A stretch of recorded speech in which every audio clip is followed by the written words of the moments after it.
నమస్తే, మీరు చూస్తున్నది టీసాట్. నేను శ్వేత. ఒక ప్రత్యేక చర్చా కార్యక్రమానికి స్వాగతం.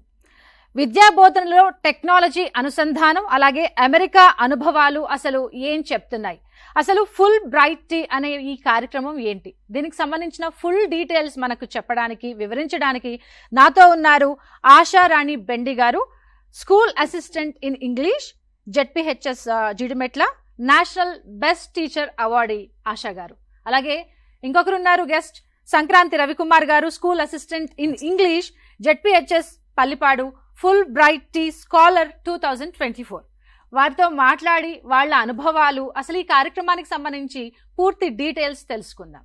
హలో అండి, వెల్కమ్ టు టీసాట్. నమస్తే. ఆశా గారు, మీరు చెప్పండి, అసలు ఈ ఫుల్ బ్రైట్ టీ కార్యక్రమం ఏంటి?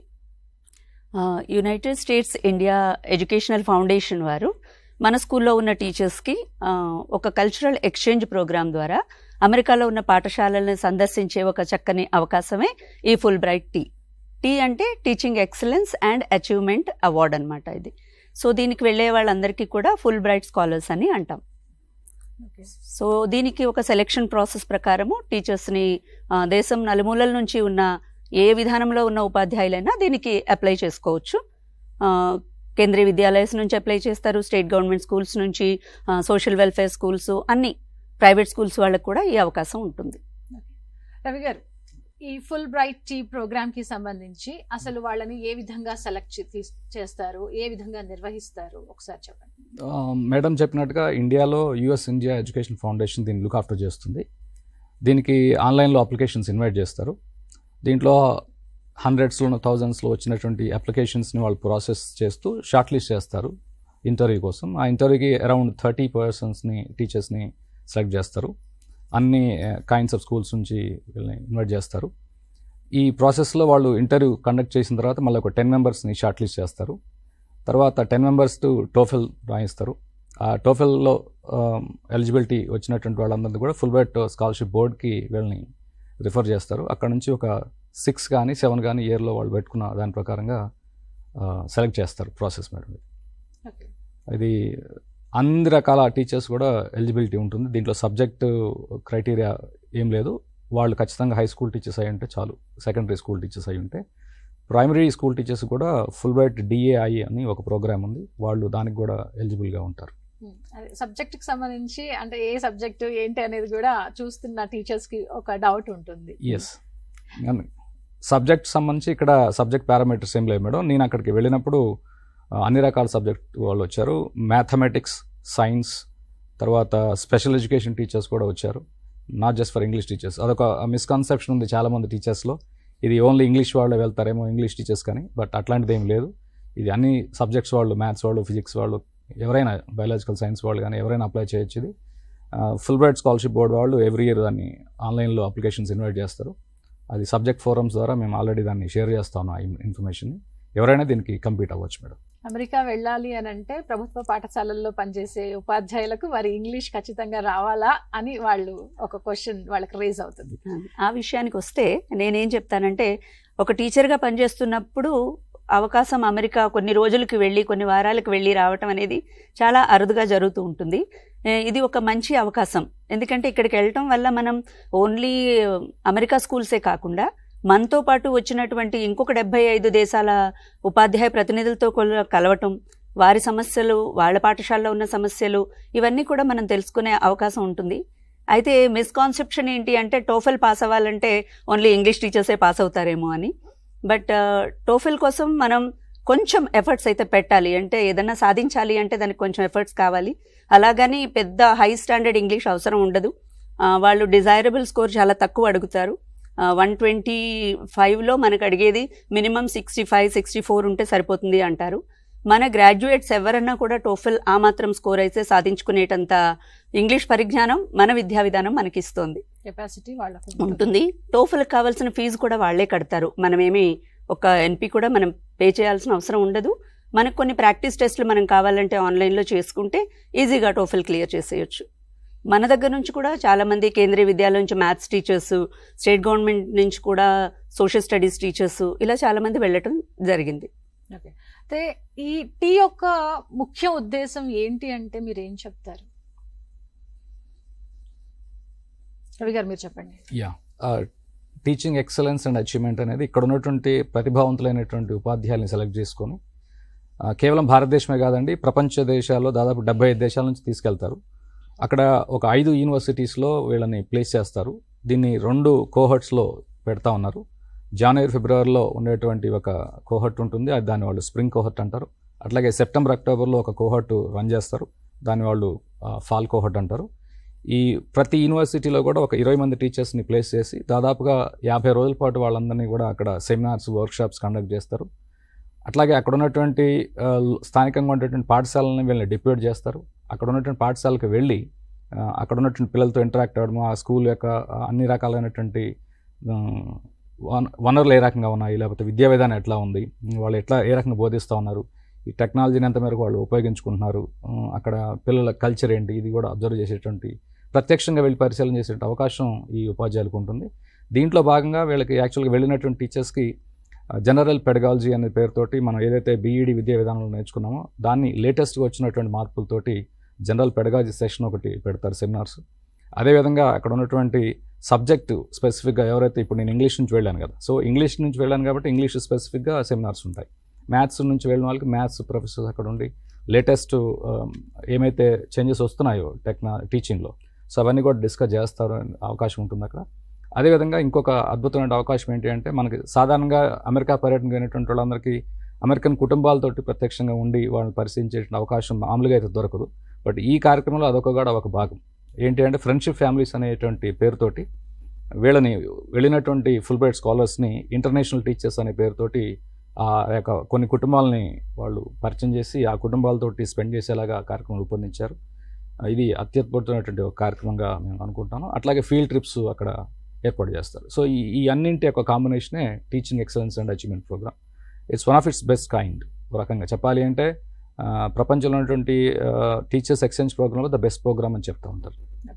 ఇందాక మీరు చెప్పారు ఎవరు అప్లై చేసుకోవాలి, ఏ విధంగా అప్లై చేసుకోవాలి, ఆ ఫిల్టరేషన్ ఏంటి, ఆ ఎగ్జామ్ ప్రాసెస్ ఏంటని కూడా మీరు ప్రస్తావించారు. కానీ ఈ టోఫెల్కి సంబంధించి ప్రిపరేషన్ ఏ విధంగా ఉండాలి, అదే ముఖ్యమా, దాంతోపాటు ఇంకేమైనా నేర్చుకోవాలా? యాక్చువల్లీ అప్లికేషన్ ప్రాసెస్ చూస్తే మనకి సుమారు ఒక 2.5 months ఓపెన్ అయిన తర్వాత సబ్మిషన్కి లాస్ట్ డేట్ వరకు మనకి టైం ఉంటుంది. సో అలా ఎందుకు ఉంటుంది అంటే, అందులో సుమారు ఒక 13 భాగాలు ఉంటాయి. 13 భాగాల్లో మనం జస్ట్ 1 word ఆన్సర్స్ లాగా ఉండదు application. You have to really describe చేయాలన్నమాట. అంటే మీ పాఠశాల ఎలా ఉంది అని ప్రశ్న ఉంటే నిజంగా మనం వర్క్ చేసే కండిషన్స్ ఎలా ఉన్నాయి చెప్పగలగాలి. మీ పాఠశాలలో టీం వర్క్ ఎలా ఉంటుంది అన్న దాని మీద ఉంటుంది. మీ విద్యార్థుల బ్యాక్గ్రౌండ్ ఏముంటుంది అని ఉంటుంది.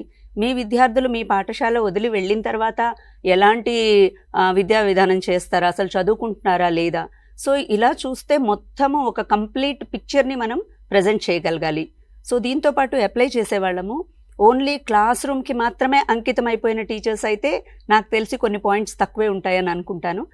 ఎందుకు అంటే వాళ్ళు అందులో చూస్తారు, మన కమిట్మెంట్ చూస్తారు, అండ్ మన సిస్టమ్ మీద మనకి ఎంత అవేర్నెస్ ఉంది, ఎంత అవగాహన ఉంది, ఇంక్లూడింగ్ నేషనల్ ఎడ్యుకేషన్ పాలసీ నుంచి కూడా మన దేశంలో విద్యా వ్యవస్థ ఎలా ఉంది, దాన్ని మనం స్కూల్లో ఎలా అడాప్ట్ చేస్తున్నాము అన్న దగ్గర నుంచి మనలో ఏం లీడర్షిప్ క్వాలిటీస్ ఉన్నాయి, అంటే ఇప్పటి వరకు మనం స్కూల్లో ఎలాంటి పనులు చేస్తున్నాము, లేదా స్కూల్కి కమ్యూనిటీకి మనం ఎలాంటి కనెక్ట్ చేస్తున్నాము.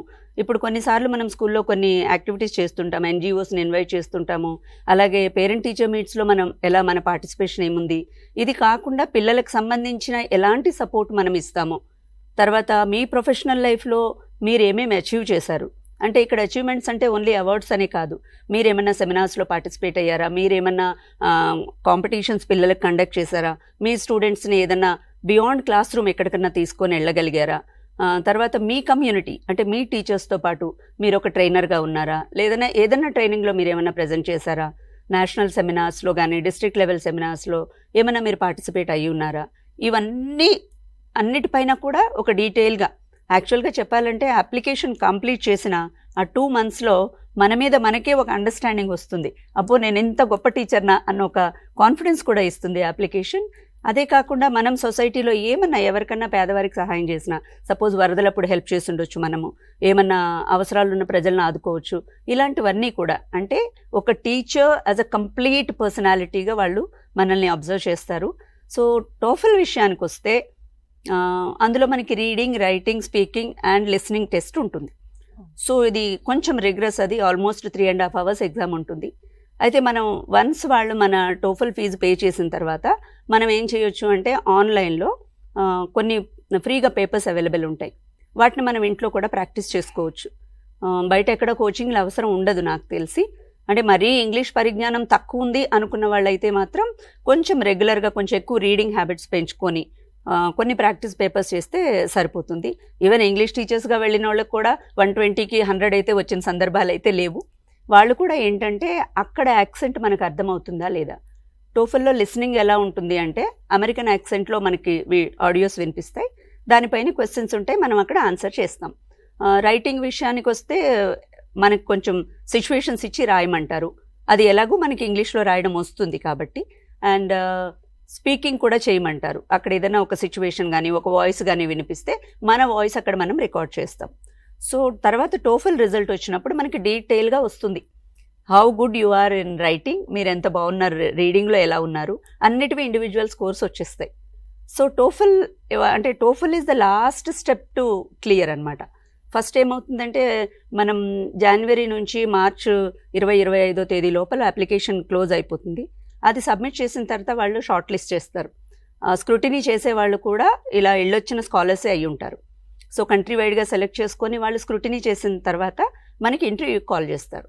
ఆ ఇంటర్వ్యూ సుమారు 30 to 40 minutes ఉంటుంది మనకి. So it's not like a job interview. Even నేను ఇంటర్వ్యూకి వెళ్ళినప్పుడు కూడా నేను చాలా భయపడ్డాను, బాబోయ్ అమెరికన్స్ని ఫేస్ చేయాలి ఎలాగా అని అనుకున్నాను. కాకపోతే నాకు అంటే ముందెళ్ళిన ఒక సార్ నాకు ఆల్రెడీ తెలుసు కొన్ని ట్రైనింగ్స్లో, ఆయన ఒకటే మాట చెప్పారు, they are not going to take away your job. నీతో మాట్లాడడం వాళ్ళకు ఒక privilege, because you have done so many things at your field. మన ఏరియాలో మనం ఇంత చేసాము, మనం ఏం చేసామో మన మాటల్లో తెలుసుకోవాలనుకుంటున్నారని. ఇంటర్వ్యూకి సెలెక్ట్ అయితే భయపడాల్సిన అవసరం లేదు, మనం ఏవైతే అప్లికేషన్లో పెట్టామో వాటి గురించే మాట్లాడతారు. ఇంకా ఏమన్నా చిన్నపాటి మన పర్సనల్ క్వశ్చన్స్ అవి అడుగుతారు, అంత తప్ప. నేనైతే ఎంజాయ్ చేశాను. 46 minutes నేను చాలా ఎంజాయ్ చేశాను. సో అప్పుడు అనిపించలేదు నాకు. బట్ తర్వాత షార్ట్ లిస్ట్, టోఫెల్ ఆ తర్వాత అనమాట. సో టోఫెల్ కూడా మనకి కొంతమందిని ఎక్స్ట్రా తీసుకుంటారు. వాళ్ళు 10 members సెలెక్ట్ చేసుకుంటే వాళ్ళు పంపించేది 8 members. ఒక కోహర్ట్లో 4, ఇంకో కోహర్ట్లో 4. సో ఈ 10 members ఎవరు టోఫెల్లో బాగా స్కోర్ చేస్తే వాళ్ళ పేరు లిస్ట్ అవుట్ అవుతుందన్నమాట. అయితే మనకి అక్కడ ఆప్షన్ ఉంటుంది, మనం వింటర్లో వెళ్ళాలనుకుంటున్నామా అంటే ఒక కోహర్ట్ జనవరిలో వెళ్తారు, నెక్స్ట్ కోహర్ట్ సెప్టెంబర్లో వెళ్తారు. సో మనం ఏదే అన్నది మనం చాయిస్ పెట్టుకోవచ్చు. సో మేమేం ప్రిఫరెన్స్ ఇస్తాము అంటే చలో డిసెంబర్ వరకు మన స్కూల్లో పోర్షన్ కంప్లీట్ చేసుకోవాలి, ఎందుకంటే 6 వారాలకి బయటకు వెళ్ళాలి. సో మన పోర్షన్ డిసెంబర్ వరకు కంప్లీట్ చేసుకొని జనవరిలోకి వెళ్ళొస్తే సరిపోతుందని.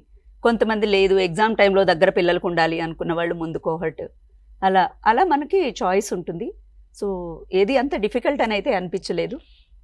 ప్రతి ఒక్కరి జీవితంలో గురువు పాత్ర అనేది చాలా ముఖ్యమైనది.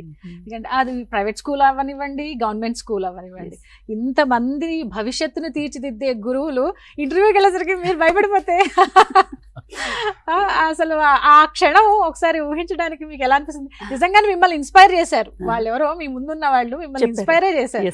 నేను సుజిత్ గారిని ఎప్పటికీ మర్చిపోను ఆ విషయంలో. ఆయన వెళ్లే ముందు 5 నిమిషాల ముందు తనది ముందు అయిపోయింది ఇంటర్వ్యూ, తర్వాత నాకు చెప్పారు.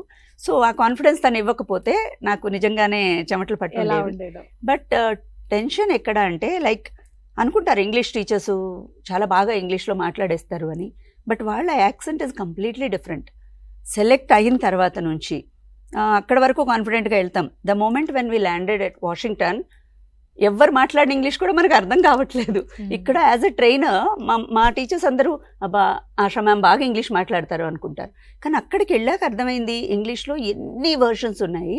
మనం దాన్ని నేర్చుకోవడానికి ప్రతి క్షణము ఎంత అటెంటివ్గా ఉండి వినాల్సి వస్తుంది. ఆ కల్చర్ని అర్థం చేసుకోవడము అది ఎక్కువ డిఫికల్ట్.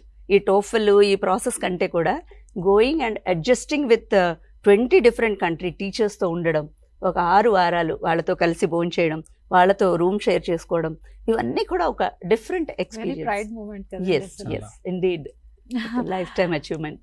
రవి గారు, ప్రభుత్వ ఉపాధ్యాయులు వెళ్ళామా, మన పిల్లల్ని పట్టించుకున్నామా, పట్టించుకోలేదా, లేదు మన సబ్జెక్ట్ బోధించామా, వచ్చేసామా, ఎగ్జామ్స్ వచ్చేసరికి రిజల్ట్ చూసుకోవటం, ఇదే కాకుండా బియాండ్ ద సబ్జెక్ట్ కూడా వెళ్ళాలి, ఇంకా వాస్ట్ సబ్జెక్ట్ నేర్చుకోవాలి అని అంటే మీరేమంటారు, ఏకీభవిస్తారా? నిజంగానే అంత వ్యాస్ సబ్జెక్ట్ నేర్చుకోవాలి, అలాంటి సబ్జెక్టు విద్యార్థులకు నేర్పించాలి, ఎగ్జాక్ట్లీ ఎంతవరకు అవసరం ఉంది అసలు? ఎగ్జాక్ట్లీ.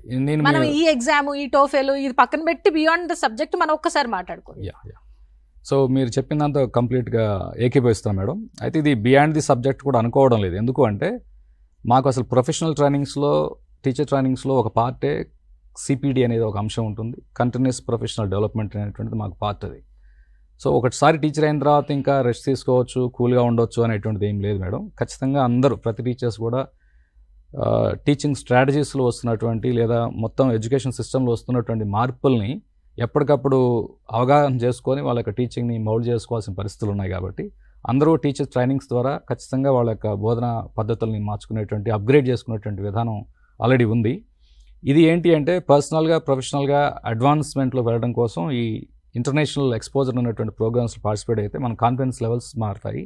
అట్లాగే మన పర్సెప్షన్, మనకి విద్యా విధానం పట్ల మనకున్నటువంటి అవగాహన కానీ లేదా మనకి ఇప్పటివరకు ఉన్నటువంటి వైఖరి ఏదైతే ఉందో అది కూడా కొంత మారేటువంటి అవకాశం ఉంటుంది. చాలా పాజిటివ్ యాటిట్యూడ్ మనలో డెవలప్ అయ్యేటువంటి అవకాశాలు ఇట్లాంటి ప్రోగ్రామ్స్ ద్వారా వస్తాయి మేడం. సో మీరు అన్నట్టుగా ఒక టీచరు ఎప్పటికప్పుడు ప్రొఫెషనల్గా డెవలప్ అవ్వాలి అంటే ఇట్లాంటి అనేకమైనటువంటి విద్యా సంబంధిత ఇతర కార్యక్రమాలు ఏవైతే ఉన్నాయో అవన్నీ కూడా అటెండ్ అవుతూ ఉంటున్నటువంటిది ఒక పార్ట్గా ఉండాలి. ఇప్పుడు మేము సెలెక్ట్ అయినటువంటి వాళ్ళనే కాదు, సెలెక్ట్ కాకుండా దీనికి అర్హత కలిగినటువంటి అనేక మంది ఉపాధ్యాయులు మన రాష్ట్రంలో ఉన్నారు. ఒక అద్భుతమైన విషయం ఏంటి అంటే ఇవాళ ఈ ప్రోగ్రామ్కి సెలెక్ట్ అవుతున్నటువంటి ఇతర రాష్ట్రాల ఉపాధ్యాయుల సంఖ్యతో పోలిస్తే తెలంగాణ ఉపాధ్యాయుల సంఖ్య ఎక్కువగా ఉంది. దీనికి థ్యాంక్స్ చెప్పాలి మన విద్యా వ్యవస్థకి. ఎందుకంటే మన ఎడ్యుకేషన్ డిపార్ట్మెంటు అనేక రకాలైనటువంటి ట్రైనింగ్ ప్రోగ్రామ్స్ని కండక్ట్ చేస్తూ ఉంది ఎవ్రీ ఇయర్. సో వీటిలో టీచర్ ట్రైనర్స్గా ఉన్నటువంటి మాకు అత్యంత ఉపయోగకరంగా మారింది ఏంటి అంటే ఇట్లాంటి ఎక్సెప్షనల్ ప్రోగ్రామ్స్లో మా యొక్క స్కిల్స్ని ఎగ్జిబిట్ చేసుకునేటువంటి, షోకేస్ చేసేటువంటి అవకాశం దొరుకుతూ ఉంది.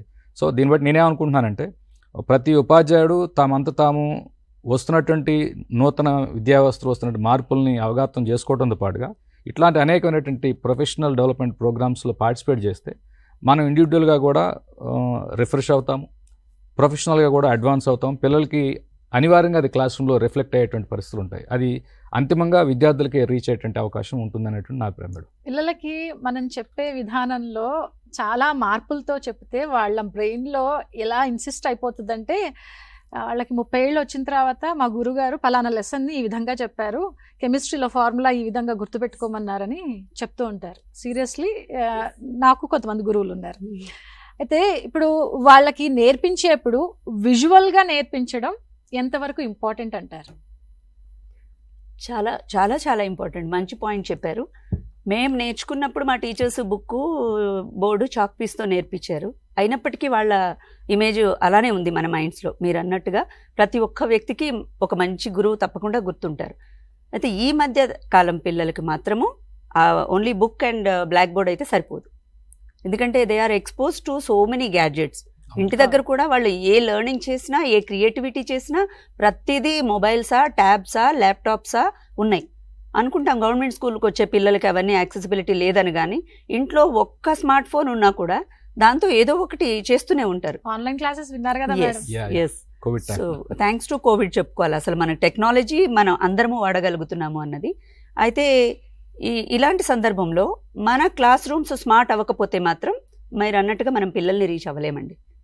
They don't get connected. ఈ మధ్య కాలంలో అయితే పిల్లలు ఇప్పుడు మన గవర్నమెంట్ కూడా ప్రతి క్లాస్లో స్మార్ట్ టీవీస్ అన్నీ పెట్టడం జరిగింది కాబట్టి ఎక్కువ అటెంటివ్గా ఉన్నారు. మనం చెప్పిన తర్వాత వాళ్ళు కూడా ఎక్స్ప్లోర్ చేయగలుగుతున్నారు. వాళ్ళ క్రియేటివిటీకి స్కోప్ ఇస్తాం ఎప్పుడు అంటే ఈ టెక్నాలజీని యూజ్ చేసినప్పుడే అది కుదురుతుంది. ఇతర రాష్ట్రాలతో పోలిస్తే మన రాష్ట్రం నుంచి ఎంపిక అయ్యే టీచర్స్ సంఖ్య ఎక్కువగా ఉంది అని అంటే నిజంగా మన విద్యా వ్యవస్థ ఏ విధంగా ఉందో ప్రశంసనీయంగా చూడాల్సిన అంశమే అది. ఎందుకంటే మన దగ్గర టీచర్స్ ఏ విధంగా అప్గ్రేడ్గా అయి ఉన్నారు, ఎంత వాస్ట్ సబ్జెక్ట్తో ఉన్నారు అని. అంటే మన దగ్గర ఏంటి అంటే ఇప్పుడు మన SCRT సౌజన్యంతో మనం ఏం చేస్తున్నామంటే సబ్జెక్ట్ వైజ్ వాట్సాప్ గ్రూపులు, టెలిగ్రామ్ గ్రూప్స్ ఉన్నాయి. సో ప్రతి జిల్లాలో ఒక 250 మంది ఇంగ్లీష్ టీచర్స్ ఉన్నారనుకోండి, వాళ్ళకు ఒక గ్రూప్ ఉంది, వాళ్ళకు ఒక ఫోరం ఉంది. అలాగే మ్యాథ్స్, సైన్స్ ప్రతి సబ్జెక్ట్కి ఉంది. ఎవ్రీడే వాళ్ళు ప్రతి ఒక్కళ్ళు చేసిన కార్యక్రమాన్ని ఆ గ్రూప్లో షేర్ చేసుకుంటున్నారు. ఇప్పుడు మేము ఫుల్ బ్రైట్ స్కాలర్స్ అన్న సంగతి ఒక్క మా జిల్లాలోనే కాకుండా రాష్ట్రం మొత్తం తెలుసు. సో ఇది ఎలా తెలుస్తుంది అంటే బికాజ్ ఆఫ్ సోషల్ మీడియా. అయితే దీనివల్ల మేము షేర్ చేసుకోవడము, తర్వాత ఎక్కువ మందికి అవేర్నెస్, అప్లికేషన్ ఓపెన్ అవ్వగానే మేము గ్రూప్లో పోస్ట్ చేస్తాం, ఈ కోర్స్ ఉంది. ఇది ఒక్కటనే కాదు, ఇప్పుడు ఆర్ఐ బెంగళూరుకి వెళ్తుంటాం, అలా ఏ కోర్సు గురించి వచ్చినా దానికి అటెండ్ అయ్యి వచ్చిన వాళ్ళు తప్పకుండా దాన్ని షేర్ చేస్తున్నారు. షేర్ చేయడం వల్ల ఇంకా ఎక్కువ మంది మేము కూడా వెళ్తే బాగున్ను, ఎలా వెళ్ళాలి అని. అంటే మేము ఒకలాంటి కన్సల్టెన్సీ బ్యాక్డ్రాప్లో ఉందండి. సో ఇలా వెళ్ళొచ్చిన ప్రతి వాళ్ళము ప్రతి సంవత్సరం కనీసం 2 కన్నా గైడ్ చేస్తున్నాము. ఇది మరి వేరే స్టేట్స్లో ఉందో లేదో పెద్దగా అవగాహన లేదు. అయితే మనకి ఎక్కడికి వెళ్ళినా ఎవ్రీ ఇయర్ ప్రతి ఒక్కళ్ళము, ఇప్పుడు మేబీ రవి కూడా ఈ సంవత్సరం ఒక 2కి గైడ్ చేసి ఉంటారు, నేను ఒక 2ని. సో గైడ్ చేసిన వాళ్ళు ఒకళ్ళిద్దరు వెళ్ళినా కూడా, సో రవి గారికి కూడా నేను ముందు తను అడగగానే చెప్పాను, ఎస్ మీరు చాలా కార్యక్రమాలు స్కూల్లో చేస్తున్నారు అని. ఎలా సో ఎంకరేజ్మెంట్ కూడా మేక్స్ ఎ డిఫరెన్స్. వాళ్ళు అప్లికేషన్ అప్పటి నుంచి కూడా అడుగుతుంటారు, భయం వేస్తుంది ఎలా చేయాలి అని. అయితే మిగిలిన స్టేట్స్తో పోల్చుకుంటే దేశంలో 2-3 స్టేట్స్లో దీన్ని ఆన్ డ్యూటీగా పరిగణించట్లేదు. అంటే మన సిస్టమ్ మనకి ఆన్ డ్యూటీ ఇవ్వట్లా. సెలెక్ట్ అయితే 6 వారాలకు వెళ్తాము. సో ఇది మేము మా పర్సనల్ లీవ్స్ పెట్టుకొని వెళ్ళాల్సి వస్తుంది. సో లాస్ ఆఫ్ పేకే వెళ్తాం మేము. అంటే లీవ్ ఆన్ పర్సనల్ గ్రౌండ్స్ పెట్టుకొని 53-54 రోజులు లీవ్ అవుతుందన్నమాట. సో అది గవర్నమెంట్ కానీ ఒకవేళ దాన్ని ఆన్ డ్యూటీ సౌకర్యం చేస్తే, ఎందుకంటే this is nothing personal development. ఇది మేము వెళ్ళి వచ్చిన వాళ్ళ స్కూల్స్ చూస్తే మీకు అర్థమవుతుంది how the schools have transformed అన్నది. సో ఒక సప్లిమెంట్ మేడం దీనికి, ఈ నిన్ననే పేపర్లో చూశాను, మన ఎడ్యుకేషన్ డిపార్ట్మెంట్ సెక్రటరీ గారు, కమిషనర్ డైరెక్టర్ సారు ఈవి నరసింహారెడ్డి గారు అనౌన్స్ చేశారు, ఆర్టిఫిషియల్ ఇంటెలిజెన్స్ సంబంధించి మన విద్యా వ్యవస్థని ఆర్టిఫిషియల్ ఇంటెలిజెన్స్ తోటి అనుసంధానం చేయబోతా ఉన్నాం. దీనికి సంబంధించి అవసరమైతే ఉపాధ్యాయులను విదేశాలకు పంపించి కూడా ఇలా ట్రైనింగ్ ఇస్తామని చెప్పారు. So it's a positive note. మేము ఏమంటున్నాం అంటే ఇట్లాంటివి ఖచ్చితంగా రాబోయే రోజుల్లో వస్తాయని అనుకుంటున్నాం. మేడం చెప్పినట్టుగా మన విద్యా వ్యవస్థలో ఉన్నటువంటి మన ఉపాధ్యాయులు, ప్రభుత్వ ఉపాధ్యాయులను విదేశాలకు పంపించి ట్రైనప్ చేసి మళ్ళీ ఇక్కడికి వచ్చాక ఉన్నటువంటి టీచర్స్ అందరినీ ట్రైనప్ చేసుకోగలిగితే కొంత పాజిటివ్ చేంజ్ వచ్చేటువంటి అవకాశం ఉంటుంది అనేది మా అనుభవం మేడం. ఆ దిశగా నూతన ప్రభుత్వం కూడా ఆలోచన చేస్తుంది, మాకు చాలా సంతోషంగా ఉంది. రవి గారు, అంటే మరి ఆ సిలబస్ అంతా కూడా ఏ విధంగా ఫినిష్ చేసి వెళ్తారు మీరు వెళ్ళే ఈ డేస్ అన్నీ కూడా? అది మేడం యాక్చువల్గా సిలబస్ కంప్లీషన్ అనేటువంటిది మేము మొదటి నుంచి కొంచెం సెలెక్ట్ అయినప్పుడు మనకి ముందు ఒక 6 నెలల ముందు విషయం తెలుస్తుంది. దాన్ని బట్టి మేము టీచింగ్ని ప్లాన్ చేసుకుంటాము, ఒక అంశం. రెండవది, మేము ఎన్ఓసి నో అబ్జెక్షన్ సర్టిఫికేట్ తీసుకున్న డిపార్ట్మెంట్ నుంచి వెళ్తాం కాబట్టి ఖచ్చితంగా మేము వెళ్తున్న విషయం డిపార్ట్మెంట్ తెలుసు కావచ్చు. స్థానిక డిస్ట్రిక్ట్ ఎడ్యుకేషన్ ఆఫీసర్స్, సంబంధిత ఎడ్యుకేషన్ ఆఫీసర్స్ ఆ స్కూల్కి వేరే టీచర్స్ని డెప్యుటేషన్ వేసి అక్కడ పిల్లలకి నష్టం జరగకుండా చేస్తున్నటువంటి పరిస్థితి అయితే ఉంది మేడం. అది ఎవరి అనుమతి తీసుకోవాలి అని నేను అడిగే లోపే మీరు దానికి సమాధానం చెప్పేశారు. అయితే ఆ ఖర్చు సంబంధించి కూడా ఆశ గారు మీరు ఒకసారి ఎక్స్ప్లెయిన్ చేయండి, ఏ విధంగా ఖర్చు ఉంటుంది? ఎందుకంటే మీరు సొంతగా వెళుతున్నారు కాబట్టి, సో దాన్నంతా ఎవరు బేర్ చేస్తారు, మనమే పెట్టుకోవాలా ఏంటి అనే ఒక క్వశ్చన్ కూడా ఉంటుంది వాళ్ళకి. సో యాక్చువల్లీ అప్లై చేసినప్పుడు మనకి ఇంట్లో నెట్ సౌకర్యం లేకపోతే ఇంటర్నెట్ సెంటర్కి వెళ్ళటం ఒక్కటే మనం పెట్టుకునే ఖర్చు, లేదంటే ఈ మధ్య మొబైల్లో కూడా దాన్ని అప్లై చేసేసుకుంటాం. సో తర్వాత నుంచి వాళ్ళు మనకి ఇంటర్వ్యూకి పిలిచినా దేశంలో ఏదో ఒక ప్లేస్లో పెడతారు. నేను అప్పుడు చెన్నై వెళ్ళాను, ఐ థింక్ రవి ఢిల్లీ వెళ్ళారు. సో ఇలా వాళ్ళ కన్వీనియన్స్ బట్టి వాళ్ళు పిలుస్తారు. అప్పుడు మొత్తము ఎయిర్ ఫేర్ అంతా వాళ్ళే ఇస్తారు మనకి. ఇంటర్వ్యూకి వెళ్ళంగానే మన చేతికి మన ట్రావెల్ అలవెన్స్లు ఇవ్వడంతో పాటు 1 డే అకామిడేషన్ కూడా అక్కడ స్టార్ హోటల్లో ఇస్తారు. తర్వాత మళ్ళీ టోఫెల్ అయితే టోఫెల్ కూడా మనం సెంటర్ వరకు వెళ్ళడానికి మనకి ఆ ట్రాన్స్పోర్ట్ ఫెసిలిటీ ఇస్తారు. టోఫెల్ ఫీజు 13,000 ఎంతో ఉంటుంది, అది వాళ్ళే పే చేస్తారు. తర్వాత మళ్ళీ మనం ఒకవేళ సెలెక్ట్ అయ్యి వెళ్తే ఇంటి దగ్గర నుంచి బయలుదేరిన క్యాబ్ అమౌంట్ నుంచి టికెట్స్ కూడా వాళ్ళే పంపిస్తారు మనకి. సో మొత్తం టీం ఒకసారి ప్లాన్ చేసుకొని వాళ్ళు పంపిస్తారు. వాళ్ళ ఇచ్చిన ఐటినరీ బట్టి మనం ముందుకు వెళ్ళిపోతాము. అక్కడికి వెళ్ళిన తర్వాత కూడా మనం ఎటువంటి కరెన్సీని మార్చుకొని వెళ్ళాల్సిన అవసరం ఉండదు. ద మొమెంట్ వి ల్యాండ్ యుఎస్లో వెంటనే మనకు ఒక కార్డు ఇస్తారు. ఆ కార్డులో కొంత అమౌంట్ ఉంటుంది, దాన్ని మనం స్పెండ్ చేసుకోవచ్చు. మనకి యూనివర్సిటీకి అటాచ్ చేస్తారు, అక్కడ మనకి గైడ్స్ ఉంటారు, వాళ్ళు మన ఖర్చులన్నీ చూసుకుంటారు. అక్కడ అకామిడేషన్ ఇస్తారు వాళ్ళు మనకి. అంటే మామూలుగా ఒక స్యూట్, ఒక 2 బెడ్రూము, కిచెను, హాలు ఉన్న సూట్ ఇస్తారు. అవన్నీ కూడా హోటల్స్ ఉంటాయి. అందులో మనకి భోజనం అన్నీ కూడా అక్కడే ఉంటాయి. అందులో చెరొక బెడ్రూమ్ ఉంటుంది, మనకి కొంచెం కామన్ ఏరియా ఉంటుంది. అలా వెళ్ళిన, అంటే ఇప్పుడు వెళ్ళిన సెలెక్ట్ అయిన 80 దేశాల నుంచి కూడా 20 మందికి ఒక్కొక్క యూనివర్సిటీకి పంపించడం జరుగుతుంది. ఆ 20 మందికి యూనివర్సిటీలో క్లాసెస్కి అయ్యే ఖర్చు కానీ, రోజు మనకి డైనింగ్ ఎలవెన్స్లు కానీ ఇవన్నీ కూడా వాళ్ళే ఇస్తారు. So per week depends. ఆ వీక్ వాళ్ళు ఎక్కువ భోజనాలు పెట్టారనుకోండి, మనకు వచ్చే అమౌంట్ తగ్గిపోతుంది. ఏమన్నా ఉండి మనం బయటకి ఎక్కడికన్నా వెళ్ళి మనమే స్పెండ్ చేసుకోవాల్సిన పరిస్థితి వస్తే వాళ్ళు మనకి డాలర్స్లో పే చేస్తారు. సో చాలాసార్లు మనం యుఎస్ వెళ్ళి చేయాలనుకున్న షాపింగ్ వాళ్ళు ఇచ్చిన స్టైఫండ్తో మనకి సరిపోతుంది. సో వాళ్ళు ఇచ్చిన అమౌంట్ మనం అక్కడే ఖర్చు పెట్టుకొని రావచ్చు. You can bring that amount and ఇక్కడ ఎక్స్చేంజ్ కూడా చేసుకోవచ్చు. సో ఒక్క పైసా కూడా మనం ఖర్చు పెట్టాల్సిన అవసరం ఉండదు. ఇది కొంచెం వాళ్ళకి ఉపశమనం లాంటి మాట. అయితే టోఫెల్ ఎగ్జామ్కి సంబంధించి వాళ్ళు ప్రిపేర్ అయ్యేప్పుడు కానీ, లేదంటే మీరు ఎప్పుడైతే మీరు రాసిన అనుభవాలు, క్వశ్చన్ ఉంటుంది కదా ముందు ఎవరైతే రాశారో ఆ క్వశ్చన్ మీ గ్రూప్స్లో ఏమైనా షేర్ చేసుకోవడం, ఈ విధంగా ప్రశ్నలు వస్తాయని వాళ్ళకి ఏమైనా హెల్ప్ చేయడం, ఇలాంటివి ఏమైనా జరుగుతూ ఉంటాయా? చేస్తుంటాము. అంటే ఎవరైతే అప్లై చేస్తారో వాళ్ళకి గ్రూప్లో కామన్గా పెట్టాము. ఓకే. సో ఎవరైతే రియలీ ఇంట్రెస్టెడ్ ఉన్నారో వాళ్ళు మాతో పర్సనల్ కనెక్ట్ అవుతారు. కనెక్ట్ అయినప్పుడు షేర్ చేస్తాం. ఎందుకంటే మాకు ఎవరో ఒకరు గైడ్ చేయడం వల్ల మేము వెళ్ళగలిగాం కాబట్టి it's our privilege to guide them. ఇంకొకరు వెళ్ళి వస్తే కూడా ఆ కమ్యూనిటీ పెరుగుతుంది, ఇన్ టర్న్ మన స్కూల్స్ డెవలప్ అవుతాయి అన్నది. ఓకే రవి గారు, అయితే పాఠశాల నిర్వహణకు సంబంధించి, విద్యా బోధనకు సంబంధించిన విషయాలు చెప్పండి. అమెరికాలో పాఠశాల వ్యవస్థని ఒక 4 మేజర్ రకాలుగా విభజించారండి. ఒకటి ఎలిమెంటరీ స్కూల్ విధానం ఉంటుంది, వాళ్ళు 5th క్లాస్ వరకు ఉంటుంది. వాళ్ళు 5 సంవత్సరాలు నిండగానే అక్కడ నుంచి 11 సంవత్సరాల వరకు వాళ్ళు ఖచ్చితంగా 10 సంవత్సరాల వరకు ఎలిమెంటరీ స్కూల్లో ఉంటారు. 11వ సంవత్సరం నుంచి 6వ తరగతి, 7, 8 తరగతులు మిడిల్ స్కూల్ అనే విద్యా విధానంలోకి వచ్చేస్తారు. తర్వాత హై స్కూల్లోకి 9, 10, 11, 12 ఈ 4 తరగతులని వాళ్ళు హై స్కూల్ అని చెప్పేసి పిలుస్తారు. తర్వాత కాలేజ్ ఎడ్యుకేషన్కి వెళ్ళిపోతారు. ఇది ముఖ్యంగా ఈ దొంతరలో అక్కడ అమెరికన్ విద్యా విధానం జరుగుతూ ఉంది మేడం, ముఖ్యంగా అది మేడం. ఓకే, అంటే పాఠశాల నిర్వహణకు సంబంధించి మీరు చెప్పండి. పాఠశాల నిర్వహణ విషయానికి వస్తే మనం నేను ఎలా ఫీల్ అయ్యానంటే, మనం గ్లోబ్కి ఇటువైపు ఉన్నాము, అమెరికా అటువైపు ఉంది. సో ఎగ్దమ్ క్లాస్ రూమ్లు కూడా అలాగే ఒక డ్రాస్టిక్ చేంజ్ ఏంటి అంటే, ఇక్కడ మనకి స్టూడెంట్స్ కోసం క్లాసెస్ ఉంటాయి, కానీ అక్కడ టీచర్ రూమ్స్ ఉంటాయి. సో పిల్లలు క్లాస్లో కూర్చోరు, అంటే క్లాస్ రూమ్ పక్కా ఉండదు. పొద్దున్న నుంచి సాయంత్రం వరకు ఒక క్లాస్లో కూర్చోరు. పీరియడ్కి పిల్లలు మారుతూ ఉంటారు. ఆ పిల్లలు మారి వచ్చేటప్పటికి ఆ టీచర్ గారు నెక్స్ట్ ఏం చేయబోతున్నారో దానికి క్లాస్ రూమ్ని సెట్ చేస్తారు. ఇది ఎందుకు సాధ్యమవుతుంది అంటే, వాళ్ళ క్లాస్లో మ్యాక్సిమం స్ట్రెంగ్త్ 20-22. నా పార్ట్నర్ టీచరు 17 మంది ఉంటేనే mine is a very large class room అన్నారు ఆవిడ. అయ్యి బాబోయ్ అని. అప్పటికి నేను వెళ్ళేటప్పటికి నా స్కూల్లో నా 8th క్లాస్లో 74 మంది ఉన్నారు. ఆ మాట చెప్తే ఆవిడ ఆశ్చర్యపోయారు, ఇంతమందిని ఎలా మేనేజ్ చేస్తున్నారు అని. సో అది మన దగ్గర ఉన్న కండిషన్స్. వాళ్ళు ఉన్న కండిషన్స్లో ఒక్కొక్క టీచర్కి రూమ్ ఉంటుంది. ఏ టీచర్ దగ్గర నేర్చుకోవాలి అన్న సెలెక్షన్ పిల్లలకు ఉంటుంది. అడ్మిషన్ తీసుకునేటప్పుడు పీవీ హై స్కూల్లో నేను గమనించింది, వాళ్ళు పెట్టుకోవాలి, ఇంగ్లీష్ ఈ టీచర్ దగ్గర నేర్చుకుంటాను, మ్యాథ్స్ ఈ టీచర్ దగ్గర నేర్చుకుంటాను అని సబ్జెక్ట్కి ఆప్షన్ ఇస్తారు. ఆ ఇయర్ ఎంతమంది పిల్లలు ఉంటారు అన్నది ఆ ఇయర్ పిల్లల చాయిస్ బట్టి ఉంటుంది. సో ప్రతి పీరియడ్కి మధ్యలో ఒక 3 minutes 4 minutes గ్యాప్ ఉంటుంది. ఇదంట స్కూల్ ఏరియా బట్టి మారుతూ ఉంటుందంట. పెద్ద ఏరియాలో కానీ ఉందనుకోండి స్కూలు, అప్పుడు అది ఒక 5 minutes కూడా గ్యాప్ ఉండొచ్చు. ఆ గ్యాప్ టైంలో స్కూల్లో లైట్ మ్యూజిక్ ప్లే అవుతుంది. అది నాకు చాలా నచ్చిందండి. మనం ఇక్కడ ఏమవుతుందంటే, బెల్ కొట్టంగానే టీచర్ బయటకు వెళ్ళిపోతారు, ఇంకో టీచర్ లోపలికి వస్తారు. ప్రైవేట్ స్కూల్ అవని, ఇంటర్నేషనల్ స్కూల్ అవని, గవర్నమెంట్ స్కూల్ అవని అదే పద్ధతి. సో అక్కడ వాళ్ళు చక్కగా ఒక పీరియడ్ అవ్వగానే బయటకు వెళ్ళిపోయి డాన్సులు వేసుకుంటారు, పాటలు పాడుకుంటారు, ఒకరితో ఒకరు చట్టపట్టాలు వేసుకొని రూమ్ టు రూమ్ మారుతూ ఉంటారు. మళ్ళీ క్లాస్లోకి వెళ్ళంగానే సేమ్ అంతే డిసిప్లిన్గా కూర్చుంటారు. ఆ 40 minutes నేర్చుకోవాల్సింది నేర్చుకుంటారు.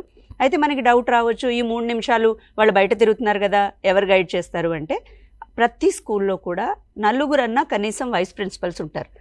బెల్ అవ్వగానే వాళ్ళు ఒక్కొక్క వాకీ టాకీ పట్టుకొని గ్రౌండ్లో తిరుగుతూ ఉంటారనమాట వాళ్ళు. సో వాళ్ళు కూడా పిల్లలకి హాయ్ హలో చెప్పుకుంటూ, మరీ పోలీసుల్లా కాదు కానీ పిల్లలతో మాట్లాడుకుంటూ, ఎవరికైనా ప్రాబ్లమ్స్ ఉంటే చూసుకుంటూ అలా వెళ్ళిపోతూ ఉంటారు.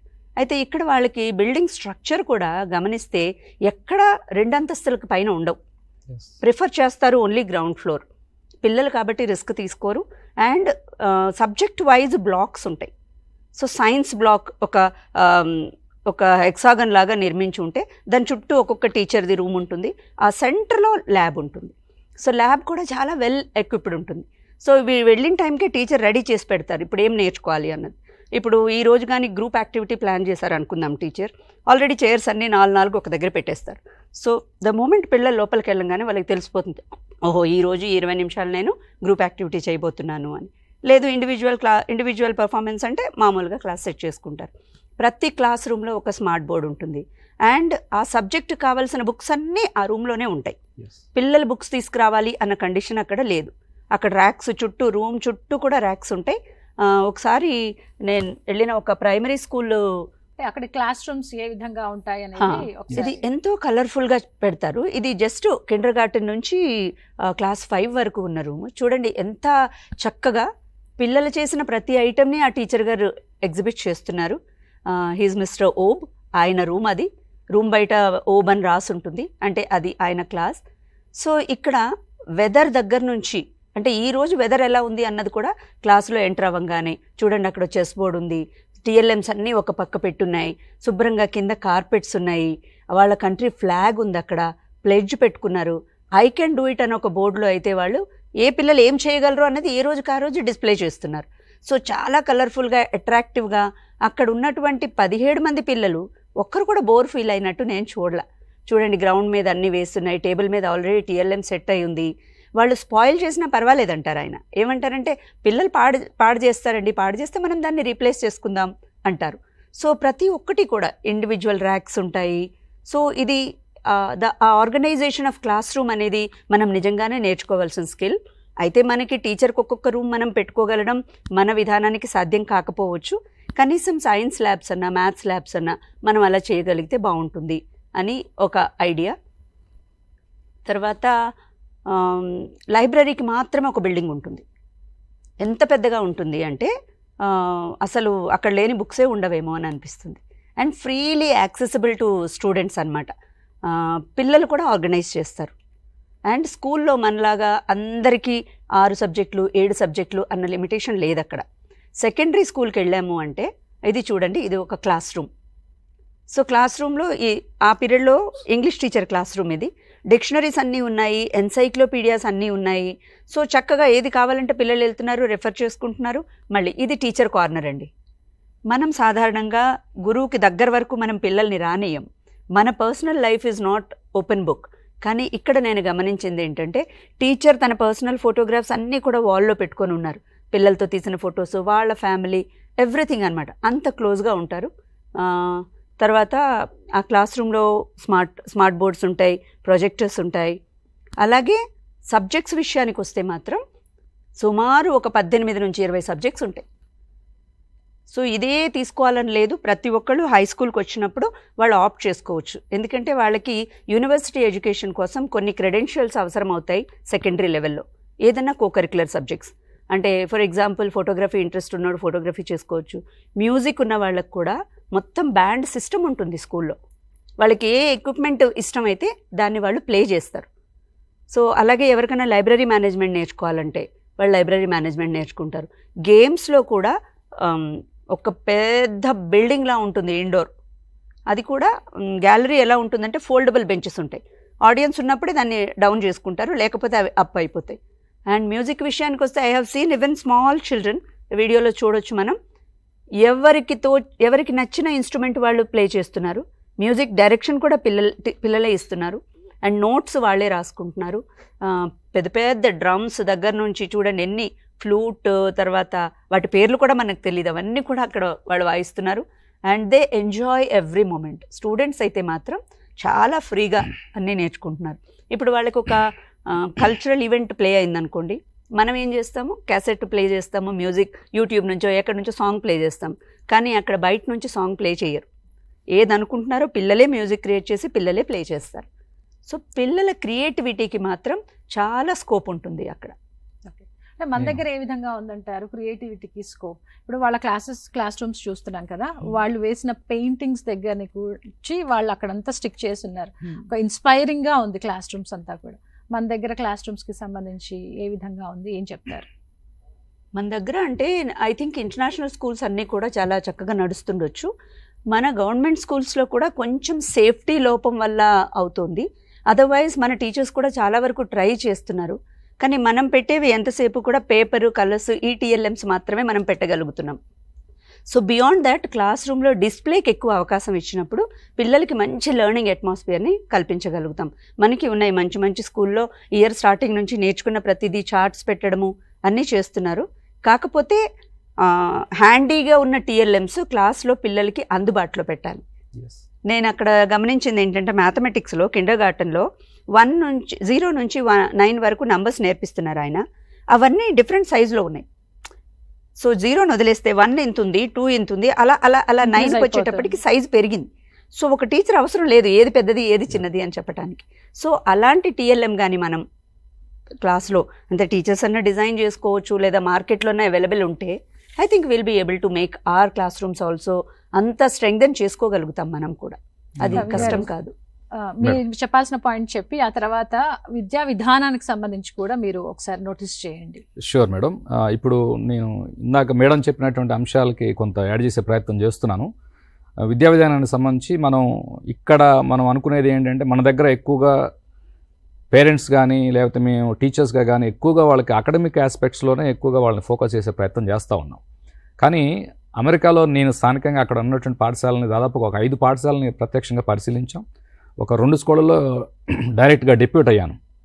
సో అక్కడ ఏం గమనించానంటే overall development of the child is taken care of క్లియర్గా. అంటే ఇప్పుడు పిల్లల్ని కేవలం చదువుల పట్ల మాత్రం కాకుండా రాబోయే రోజుల్లో వాళ్ళ జీవితానికి ఏ అంశాల్లో వాళ్ళు నేర్చుకోవాలి అనేటువంటి విషయాన్ని, ఏ రకమైనటువంటి వృత్తిని ఎంచుకోవాలనేటువంటి ఇష్టాలను బట్టి అభిరుచులను బట్టి ఎంచుకోవాలి అనేటువంటి దాన్ని పాఠశాల దశలోనే వాళ్ళకి పరిచయం చేస్తారు.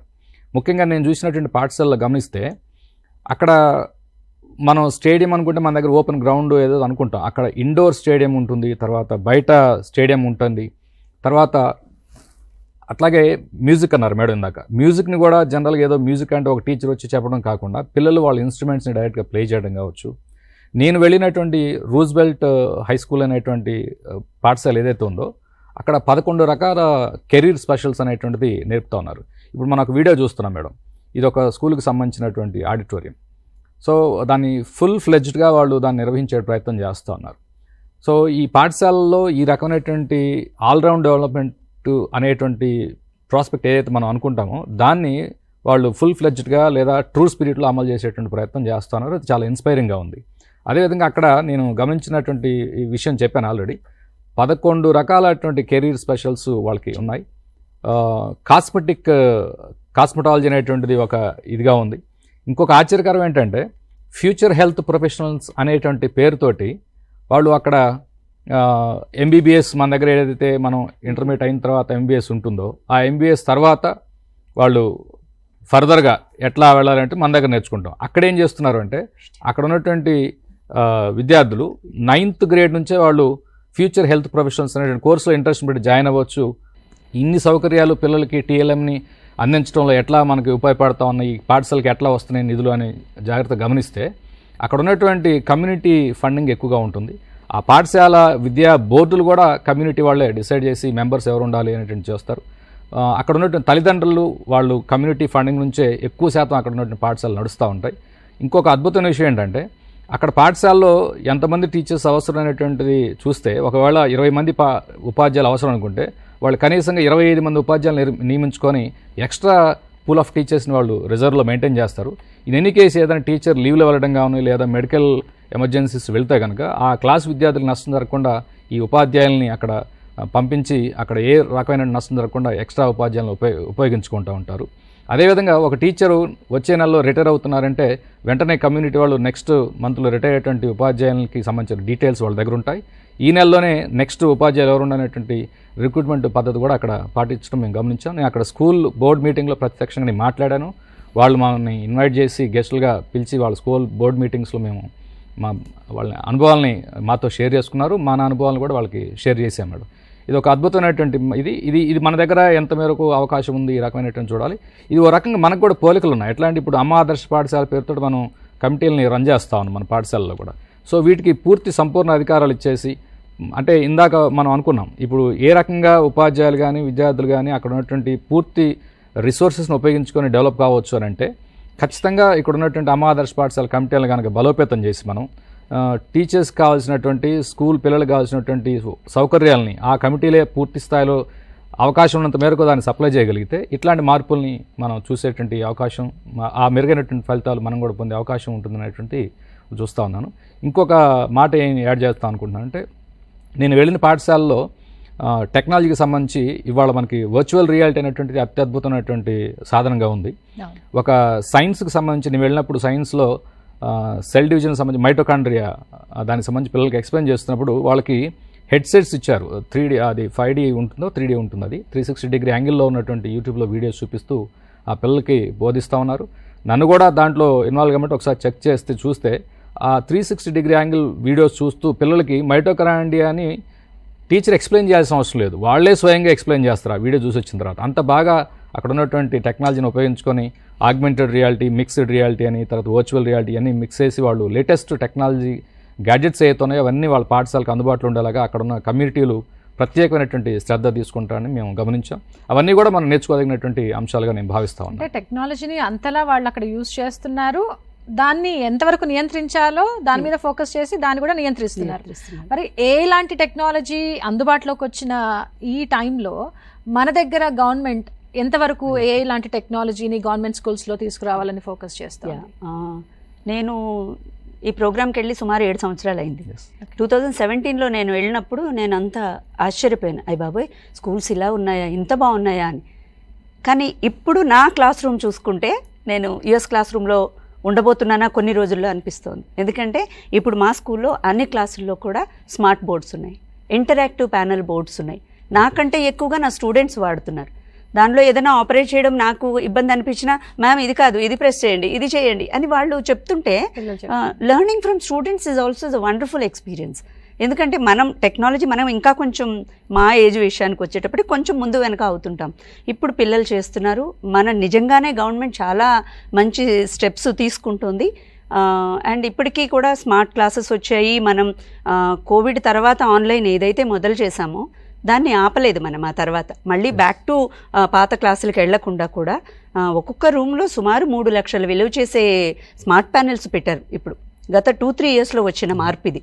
సో దీన్ని గ్రాడ్యువల్గా నేనైతే ఆ విజన్, నేను రిటైర్మెంట్ అయ్యే లోపల ఒకసారి అలాంటి క్లాస్ నా దగ్గర ఉండగలుగుతుందా అంటే 7 సంవత్సరాల లోపలే నాకు అలా నెరవేరింది అని అనుకుంటున్నాను. So really government is putting in lot of efforts. ఎందుకంటే టీచర్స్ని కూడా పార్టిసిపేట్ చేస్తుంది, ఏంటి అవసరాలు ఉన్నాయి అని కూడా మా ద్వారా కూడా తెలుసుకుంటున్నారు హైయర్ అఫీషియల్స్. కాబట్టి అవకాశం వస్తుంది.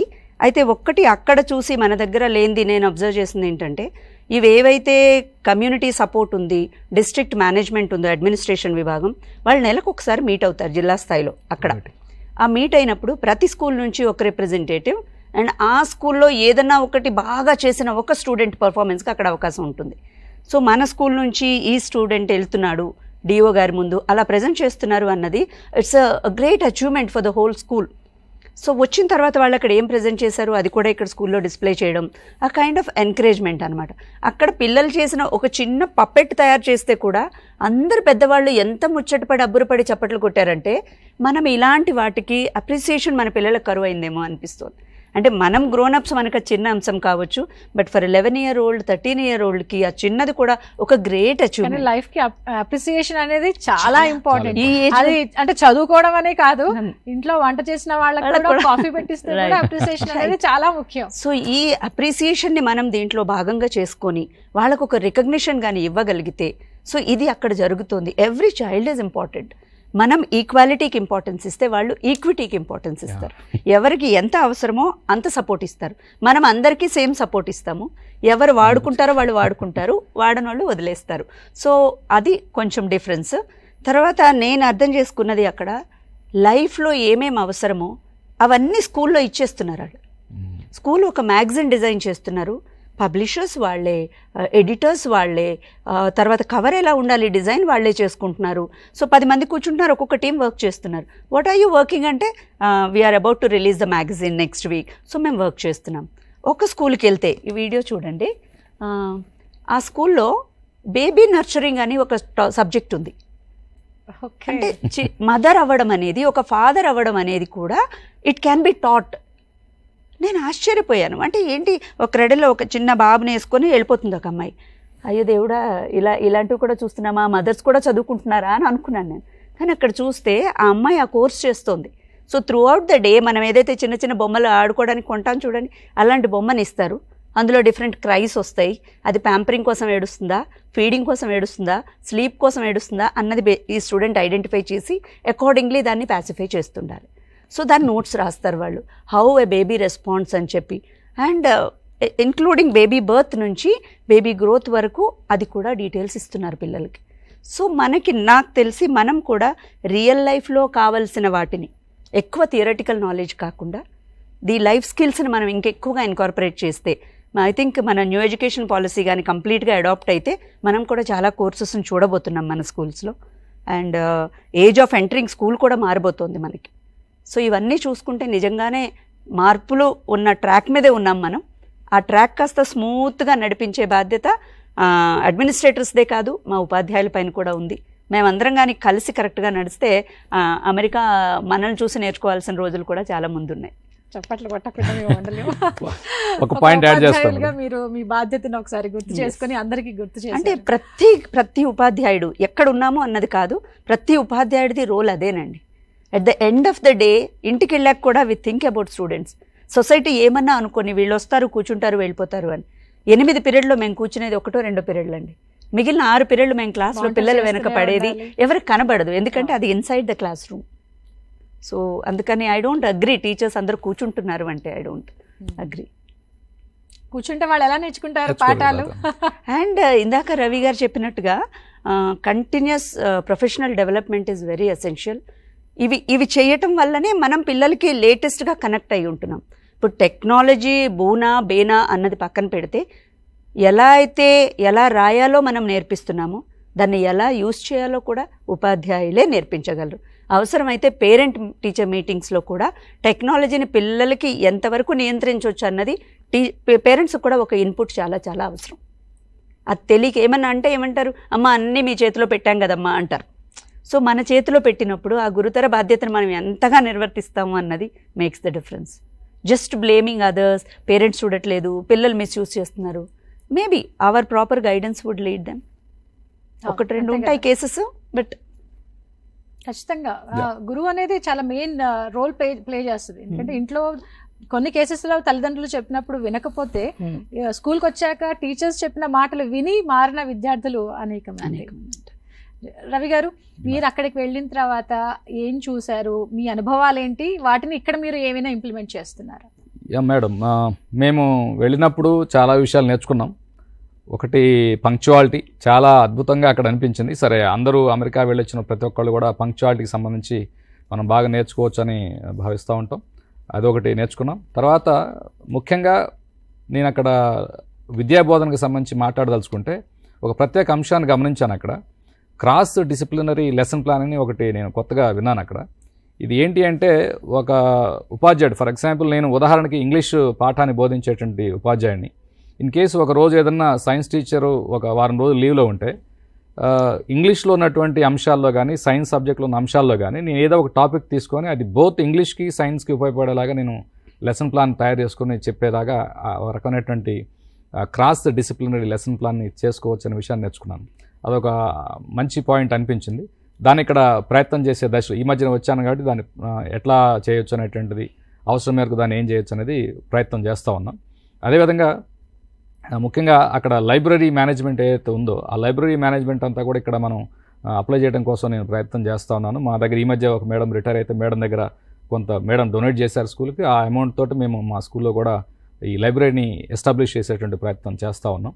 అదేవిధంగా టెక్నాలజీకి సంబంధించి ఎట్లా అప్డేటెడ్గా ఉండాలి, పిల్లలకి ఆ టెక్నాలజీని ఉపయోగించి ఎట్లా విద్యాబోధన కల్పించాలనేటువంటి విషయాన్ని నేర్చుకున్నాం. అనేక అంశాలు రకంగా ఒక పాయింట్ అని లేదు, it's kind of overall exposure to the US culture కూడా, అమెరికన్ కల్చర్ని కూడా ఎక్స్ప్లోర్ చేసాం మేము రకంగా అక్కడ. సో ఇదంతా కూడా ఒక వ్యక్తిగా నాకు ప్లస్ వృత్తిపరంగా కూడా ఉపయోగపడినటువంటి పర్యటనగా అనిపిస్తూ ఉంది మేడం. ఓకే, అంటే అక్కడ ఇతర దేశాల ఉపాధ్యాయులు కూడా వస్తారు కదా, వాళ్ళ అనుభవాలు కూడా మీతో ఏమైనా షేర్ చేశారా? అక్కడ వాళ్ళకు ఫెసిలిటీస్ ఏ ఉన్నాయి, మైనస్లు ఏ ఉన్నాయి, మన దగ్గర ఏమైనా ఇంప్లిమెంట్ చేయవచ్చా? ఆ విషయానికి వస్తే మనతో పాటు ఆఫ్రికన్ టీచర్స్ ఉంటారు, యూరోపియన్ టీచర్స్ ఉంటారు, ఏషియన్ టీచర్స్ ఉంటారు. సో ఏషియన్లో కూడా ఇండియన్ అనగానే ఒక రెస్పెక్ట్ ఉంది టీచర్స్లో కూడా. అంటే మన కంట్రీ గురించి ఆల్రెడీ దేను, ఇక వాళ్ళు ఆల్రెడీ మన విద్యా విధానం కూడా చాలా బాగుంది అని నమ్మే కంట్రీస్ కొన్ని ఏషియన్వి ఉన్నాయి. బట్ యూరోపియన్ వాళ్ళు మన విద్యా విధానం పెద్దగా పర్ఫెక్ట్గా లేదు అని అనుకుంటారు. ఎందుకంటే వాళ్ళు కూడా చాలా వరకు టెక్నాలజీని బాగా యూస్ చేస్తున్నారు. ఇక అమెరికా విషయానికి వస్తే సౌత్ అమెరికాకి నార్త్ అమెరికా కూడా చాలా తేడా ఉంది. State to state. And south Americans opinion ఏంటి అంటే వాళ్ళ క్లాస్ రూమ్ అంటే వీ యూస్ టు డిస్కస్ అనమాట. నాకు క్లాస్ రూమ్లో ఈ ప్రాబ్లం ఉంది, మీకేది ఉంది అని మాట్లాడినప్పుడు నేను అనుకున్న ప్రాబ్లమ్స్ అన్నీ చాలా చిన్నవి అనిపించాయి నాకు. ఆఫ్రికన్ టీచర్స్తో మాట్లాడినప్పుడు నాది చాలా చాలా స్ట్రెంగ్త్ ఉంటుందండి, 74 క్లాస్కి ఉంటారు అని చెప్పినప్పుడు ఒక ఆయన అన్నాడు, I have got 222 in my class. చూపించాడు ఫోటో. Over crowded class rooms. So African విద్యా విధానంలో అసలు ఏమీ లేదనిపిస్తుంది మంది చూసుకుంటే. సో మనం చాలా బెటర్ ఉన్నామని ఒక కాన్ఫిడెన్స్ వచ్చింది. అదే అమెరికన్ది చూసినప్పుడు మనం ఇంకా నేర్చుకోవాల్సింది చాలా ఉందనిపించింది. వాళ్ళకి సౌత్ అమెరికన్స్కి జెండర్ ఇష్యూస్ చాలా ఉన్నాయి. సో మనం ఈ మధ్యకాలంలో ఏదైతే ఎక్కువ ట్రాన్స్జెండర్స్ రావడం అనేది ఇవన్నీ ఏదైతే మనం చూస్తున్నామో అవన్నీ వాళ్ళు ఓవర్లోడ్ అయిపోయి ఉన్నారు ఆ విషయాల్లో. సో పిల్లల్ని ఆ విధంగా మైండ్ సెట్ చేయడము, సైకలాజికల్ డిస్టర్బెన్సెస్ వాళ్ళకి ఎక్కువ ఉన్నాయి, మనకి తక్కువ ఉన్నాయి. అండ్ క్లాస్ రూమ్ స్ట్రాటజీస్ విషయానికి వస్తే మనకి లెర్నింగ్ చేసే స్ట్రాటజీస్ బాగున్నాయి మనవి. వాళ్ళు ఎంతసేపు టెక్నాలజీని నమ్ముతున్నారు, బట్ మన దీంట్లో హ్యూమన్ ఆస్పెక్ట్ ఎక్కువ ఉంది. సో అందుకని మనం ఈ హ్యూమన్ ఆస్పెక్ట్ని పెంచుకుంటూ టెక్నాలజీని యాడ్ చేసుకుంటే మనం మిరాకిల్స్ చేయొచ్చు. ఇప్పుడు లైబ్రరీకి సంబంధించి ఒక బ్లాకే వాళ్ళు పెట్టుకున్నారని ఇందాక మీరు ప్రస్తావించారు. అయితే మన దగ్గర లైబ్రరీకి సంబంధించి ఫెసిలిటీస్ ఏ విధంగా ఉన్నాయి? మన దగ్గర గవర్నమెంట్ ఎవ్రీ ఇయర్ ఇచ్చే ఫండ్లో కొంత లైబ్రరీ ఫండింగ్ కూడా వస్తుంది. ఎవ్రీ ఇయర్ వస్తుంది మన స్కూల్ గ్రాంట్స్లో.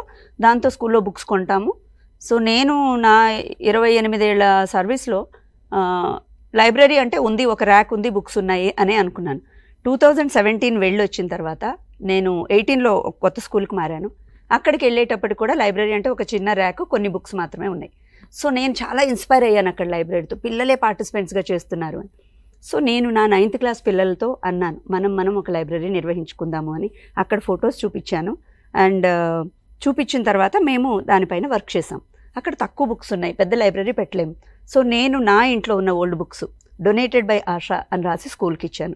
నా పక్కింటి వాళ్ళవి, మా సిస్టర్స్వి, ఎవరెవరైతే ప్రైవేట్ స్కూల్స్కి వెళ్ళే పిల్లలు ఎవ్రీ ఇయర్ బుక్స్ కొంటారు, చదివేసి పడేస్తారు, అవన్నీ కలెక్ట్ చేసుకొని డొనేటెడ్ బై అని చెప్పి డోనర్ పేరు రాసి తీసుకొస్తే మా స్టూడెంట్స్ మ్యాక్సిమం వాచ్మెన్ పిల్లలు. సో వాళ్ళు బిల్డింగ్లో ఉన్న ఇళ్లలో వాళ్ళు బుక్స్ తీసుకొచ్చి సెకండ్ హ్యాండ్ బుక్స్ని కూడా యాడ్ చేసి ఈ రోజుకి 2986 పుస్తకాలు మా లైబ్రరీలో ఉన్నాయి. దీన్ని పిల్లలే మేనేజ్ చేసుకుంటారు. మేమెవ్వరూ ఇష్యూ చెయ్యం, ఎందుకంటే మాకు ఎక్స్ట్రా లైబ్రరీయన్ పోస్ట్ లేదు. మేము మా పీరియడ్స్తోనే బిజీ ఉంటాం. మార్నింగ్ వెళ్ళంగానే మా లైబ్రరీ ఓపెన్ ఉంటుంది. ఏ స్టూడెంట్కి అవసరమైనా కూడా లైబ్రరీ పీరియడ్లో టీచర్స్ తీసుకెళ్తారు. ఆ తర్వాత కూడా లంచ్ అవర్లో ఎప్పుడు కావాలన్నా దే పిక్, ఇష్యూ రిజిస్టర్ ఉంటుంది, వాళ్ళే రాసేస్తారు. అంటే మళ్ళీ రిటర్న్ ఇస్తారా లేదా అంటే, ఒక వ్యక్తి బుక్ను తన దగ్గర ఉంచుకున్నారు అంటే చదవడానికే అని నమ్ముతాం. కాబట్టి over the period of 1 year నేను అసలు వాళ్ళని డిస్టర్బ్ చెయ్యను. ఇయర్ ఎండింగ్లోనే నీ దగ్గర బుక్ ఉందా, కండిషన్లో ఉంటే రిటర్న్ చేయండి. సో పిల్లలే తీసుకొస్తారు, పిల్లలే ర్యాక్స్లో సెట్ చేస్తారు, థీమ్ వైజ్ పెడతారు. సో ఇది ఐడెంటిఫై SCRT కూడా చేసింది. సో మా స్కూల్ లైబ్రరీ మీద ఒక ఆర్టికల్ కూడా SCRT జనరల్లో వచ్చింది. సో ఇలాంటి ఎంకరేజ్మెంట్ కూడా మనకు ఉంది. అది పెద్దదా చిన్నదా అనేది కాదు, నిర్వహణ బాధ్యత వాళ్ళకి అప్పచెప్తే వాళ్ళే సక్రమంగా నిర్వహిస్తారు. లీడర్షిప్ క్వాలిటీస్ కూడా పెరుగుతూ ఉంటాయి. ఏ విధంగా మనం దీన్ని నిర్వహించాలి. అమెరికాలో పెద్ద బిల్డింగ్ ఉందని, now I can't expect a very big building. So maybe will start, beginning of everything is very small, ఒక డ్రాప్తోనే స్టార్ట్ అవుతుంది. కాబట్టి సో స్టార్ట్ చేశాను, దాన్ని పిల్లలన్నా కంటిన్యూ చేస్తారు. మనం డిజిటల్లీ అంతసేపు చదవడం కళ్ళకు మంచిది కాదు. కాబట్టి ఫిజికల్ బుక్ రీడింగ్ అనేది చాలా చాలా ఇంపార్టెంట్. ఎంత డిజిటల్ ఉన్నా I love to take a paper and pen. ఎప్పుడైతే మనం రాసింది పేపర్ మీద పెడతామో అప్పుడే మన మైండ్లో అది అలా ఉండిపోతుంది. అంటే ఎక్కడో బుక్కులు పడేసే కంటే స్కూల్లో తీసుకొచ్చి డంప్ చేస్తే దట్ విల్ బి యూస్ఫుల్ అని నమ్ముతాను. సో దీన్ని పిల్లలు మేనేజ్ చేయడం వల్ల మేనేజ్మెంట్ స్కిల్స్ వస్తాయి. రేపు పొద్దున్న లైబ్రరీయన్ అవ్వాలన్న ఇంట్రెస్ట్ కూడా వాళ్ళు కలగొచ్చు. సో నెక్స్ట్ నేను కెరీర్ గైడెన్స్ గురించి కూడా నేను అదే అడగబోతున్నాను. మీరు అదే ట్రాక్లో ఉన్నారు. కెరీర్ గైడెన్స్కి సంబంధించి వాళ్ళు అమెరికాలో వాళ్ళ విధానంలో వాళ్ళు ఏ విధంగా గైడ్ చేస్తున్నారు, మన దగ్గర ఏ విధంగా ఉంది, రవి గారు మీరు చెప్తారు. కెరీర్ గైడెన్స్ నేను ఇంతకుముందు ఆల్రెడీ ప్రస్తావించానండి. కెరీర్ గైడెన్స్ అనేటువంటిది వాళ్ళు ప్రత్యేకంగా ఈ కెరీర్ ఎంచుకోమని ఏం చెప్పరు, కానీ పాఠశాల దశలోనే వాళ్ళకి మార్కెట్లో అంటే ఈరోజు మార్కెట్లో ఏ వృత్తి చేస్తే బాగా జాబ్ ఆపర్చునిటీ వస్తాయి అనేటువంటిది వాళ్ళు ఇండస్ట్రీ నుంచి రిపోర్ట్స్ తీసుకొని ఆ కమ్యూనిటీ ఉన్నటువంటి స్కూల్ బోర్డు నిర్ణయించి ఈ రకమైనటువంటి కోర్సులు ఉన్నాయి కాబట్టి ఈ రకమైన కోర్సు మన పాఠశాలలో ప్రవేశపెడదామని చెప్పేసి నిర్ణయం తీసుకుంటారు.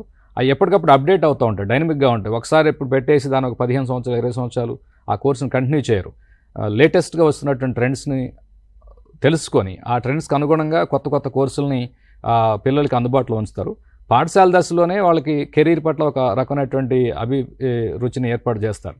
అంటే ఒక పిల్లగాడు కనుక నేను ఫర్ ఎగ్జాంపుల్ నేను ఒక పాఠశాల గమనించాను, ఎంత ట్రూ స్పిరిట్లో చేస్తున్నారంటే ఇంజనీరింగ్ విభాగానికి సంబంధించి ఎవరైనా పిల్లలకి ఆ ప్రొడక్షన్ చేసేటువంటి ఆలోచన ఉన్నవాళ్ళు ఆ ఇంజనీరింగ్ రూమ్కి సంబంధించి చూస్తే దాని ప్రారంభ దశ నుంచి అంతిమ దశ వరకు ఏదైతే ఉంటాయో అవన్నీ కూడా ఆ పాఠశాలలోనే అందుబాటులో ఉండేలాగా చేస్తూ ఉన్నారు.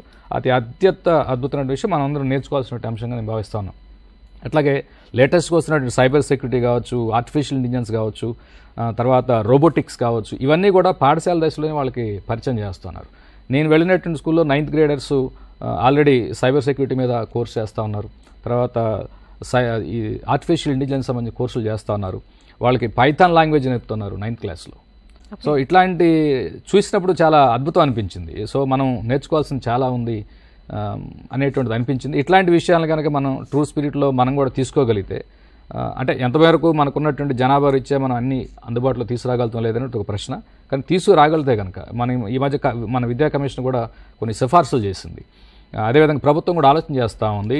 కొన్ని సెలెక్టెడ్ చోట్ల ఇంటిగ్రేటెడ్ స్కూల్స్ అనే పేరుతో ఒక ప్రయత్నం చేస్తుంది. ఒక్కొక్క పాఠశాల దాదాపు 200 కోట్ల రూపాయలు పెట్టేసి ఈ ఇన్ఫ్రాస్ట్రక్చర్ అంతా సమకూర్చి చేస్తూ ఉంది.